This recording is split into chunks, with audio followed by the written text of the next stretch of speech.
You should be aware of certain things about your credit card. I'm not saying you need to go through your credit card terms and conditions with a fine-tooth comb. There are lawyers who don't understand those things, but you should know certain things about your credit card. You should know your credit limit so you don't go over it, and you should know your due date so you can pay on time. Your payment has to be received by the due date, not mailed. Some credit cards have a due time, where even if your payment arrives by the due date, if it doesn't get there by the due time, you'll be charged a late fee. Know the fees you're being charged, and know your APR, and check each bill to see if it's changed.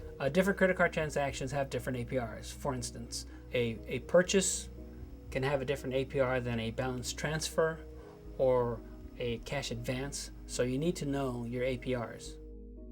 Some credit cards advertise a fixed interest rate as opposed to a variable interest rate.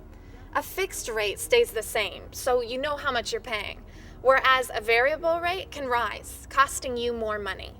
The thing about fixed credit card interest rates is that they can change. They're not fixed. Credit cards can change your interest rate if you're late with a payment. That happened to me too. I was late with a payment on one of my credit cards, and the interest rate shot up on that card. And because of the raised interest rate, I went over my credit limit, and I got a fee for that too. So this is what it's gotten to? Credit card companies can change your fixed interest rate for any reason.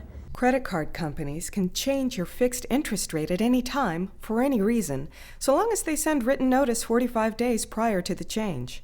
In January of 2008, Businessweek reported that Bank of America was doubling the credit card interest rate of some of its responsible customers based on no apparent deterioration in their credit scores.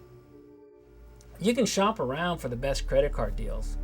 It's interesting to note, according to Consumer Reports, that some of the larger credit card issuers, including Chase, Bank of America, Citibank, and Capital One, they did not get high marks from customers. Check out Consumer Reports for issuers that keep interest rates low, fees to a minimum, and provide good customer service.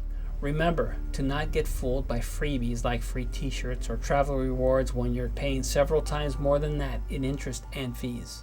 I'd recommend having one credit card with a limit, say $500 or $1,000, and pay it off every month. Otherwise, you're paying to stay in debt.